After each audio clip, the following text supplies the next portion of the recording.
Bonjour et bienvenue à tous. Enfin du nouveau dans l'affaire ultra médiatisée de notre cher MHD, alias Mohamed Sylla.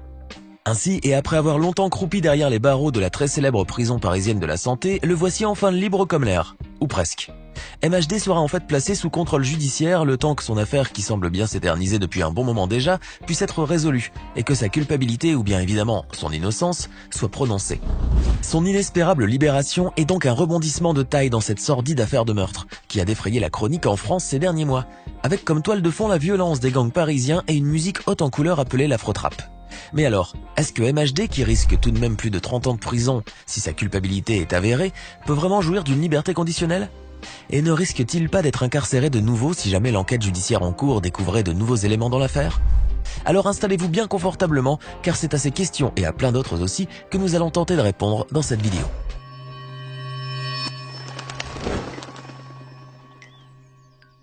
Tout le monde se pose la même question. Quelle mouche a bien pu piquer MHD pour qu'il aille se fourvoyer ainsi dans une affaire aussi sordide et brutale ?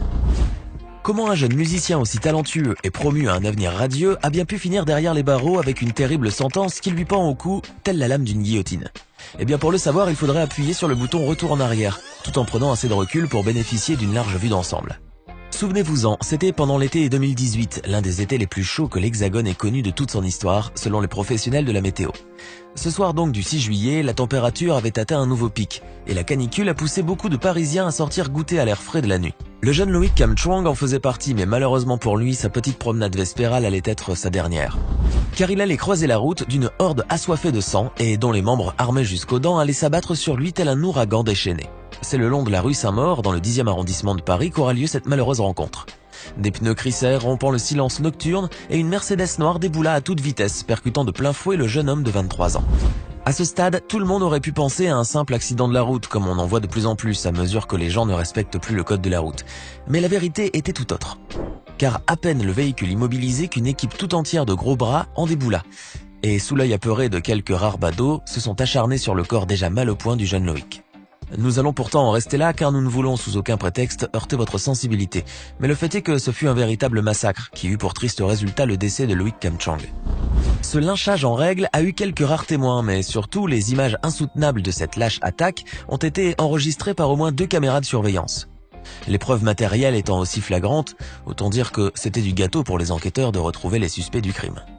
Et c'est exactement ce qu'ils ont fait, même si cela leur a pris une durée de presque 6 mois afin de mettre des noms et des identités sur des silhouettes pixelisées de vidéos de surveillance. Un travail acharné a aussi permis d'identifier la voiture utilisée pour commettre le crime, et là une grosse surprise attendait les détectives chargés de l'affaire. Il s'est avéré en effet que la Mercedes noire était au nom de MHD, l'inventeur autoproclamé de l'afro-trap et auteur du titre à succès Afro-Trap Part 3. Un hymne au Paris Saint-Germain qui a été repris en chœur par les joueurs du club parisien. Mais que venait donc faire un jeune talent promu à un merveilleux avenir dans le showbiz au milieu de toute cette sordide affaire d'agression et de meurtre de sang-froid ?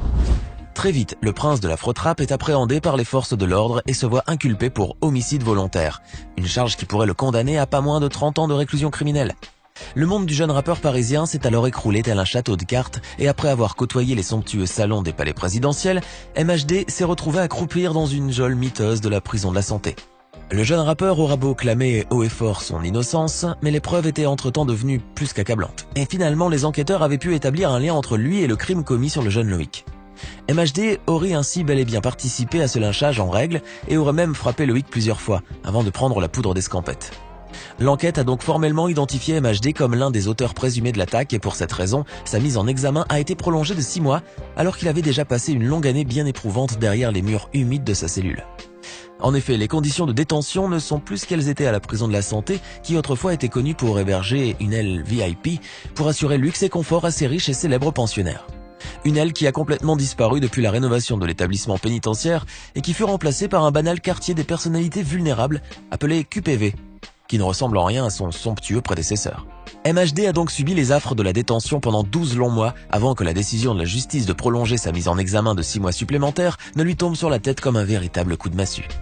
Complètement abasourdi par cette nouvelle, alors qu'il se rêvait déjà à l'extérieur, le jeune prince de l'afro-trap n'allait pourtant pas baisser les bras, et quelques semaines seulement après cette décision judiciaire, ses avocats demandaient sa libération sous bracelet électronique. Cette mesure pour une assignation à domicile avec le port d'un bracelet mouchard à la cheville aurait été en effet beaucoup moins contraignante pour MHD. Ce dernier aurait pu ainsi rejoindre son domicile parisien tout en étant placé sous le contrôle de la justice, tandis que celle-ci aurait pu libérer une place dans un établissement pénitentiaire de plus en plus surchargé. Mais encore une fois, Mohamed Sylla allait être sacrément ébranlé par la décision du juge chargé de l'affaire, qui a estimé que les faits reprochés au jeune rappeur étaient trop graves pour qu'il puisse bénéficier d'une telle procédure. Sa demande d'assignation à résidence avec le port d'un bracelet électronique au pied a donc été rejetée par la justice. Et comme un malheur ne vient jamais seul, quelques semaines plus tard, le monde entier sombrait dans la pandémie du coronavirus.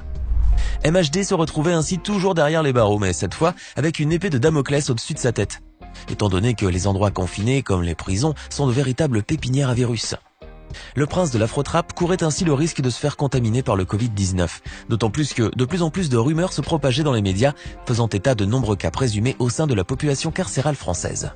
Et comme il n'y a jamais de fumée sans feu, le jeune homme sera finalement testé positif au Covid-19 au mois de mars dernier et souffrira ainsi pendant plusieurs jours des terribles symptômes de cette virulente maladie. Après s'être rendu compte de la contamination du jeune rappeur et de son état de santé, qui s'était grandement détérioré, maître Élise Arfi, l'avocate de MHD, avait saisi le parquet pour tenter une nouvelle fois de le faire sortir. Toutefois, et devant l'incompréhension de l'avocate et de son client, la Cour d'appel de Paris avait finalement décidé de le maintenir en détention, envers et contre tous. Une décision choquante selon l'avocate, d'autant plus que MHD possédait toutes les garanties de représentation et avait une mesure d'éloignement. Le jeune rappeur était donc apte à sortir de prison afin d'être placé sous contrôle judiciaire depuis chez lui, sans pour autant porter atteinte au déroulé de l'enquête. Mais MHD n'aura pas cette chance et encore une fois, il allait devoir se morfondre au fond de sa cellule en espérant qu'un miracle se produise, ou que l'on transmette son affaire à un juge plus clément. Mais avec l'arrivée des beaux jours d'été, le prince autoproclamé de l'afro-trap a finalement vu poindre les rayons du soleil au fond de ses oubliettes obscures. Car son mandat de dépôt ayant expiré jeudi dernier, Mohamed Sylla a finalement été libéré quelques heures plus tard et escorté à l'extérieur de la prison par son avocate. Enfin, il a pu savourer l'air frais du dehors ainsi que les joies les plus simples de la liberté. Galvanisé par cette libération inespérée, le producteur DSK and the Beat, qui avait produit le premier album du rappeur, s'est empressé de diffuser une pompeuse vidéo sur Snapchat. Présentée comme la promotion de la prochaine tournée de MHD, juste après sa sortie de la prison de la santé, la vidéo a finalement été supprimée le jour même par le producteur, qui s'était probablement rendu compte à quel point son geste avait été prématuré.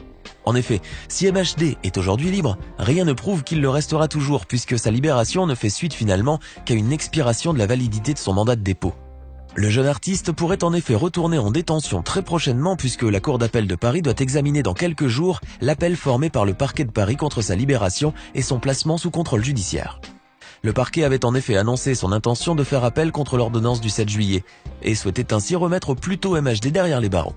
Si la Cour d'appel de Paris devait infirmer cette ordonnance prise par un juge des libertés et de la détention, un nouveau mandat de dépôt pourrait être prononcé contre l'artiste, ce qui le ramènera alors tout droit vers la case prison. Il est donc clair qu'au regard de la justice, MHD n'est pas considéré comme innocent et donc n'est absolument pas encore tiré d'affaire. Alors si ce cher MHD nous regarde en ce moment, nous ne pouvons que lui conseiller de bien se tenir à carreau et de faire le moins de bruit possible. En tout cas, tant qu'il n'est pas encore tiré d'affaire. Et si on dit que le monde appartient aux gens de bonne volonté, Mohamed Sylla devra donc faire de cet adage son principe de vie, s'il veut au moins faire bonne impression devant ses juges.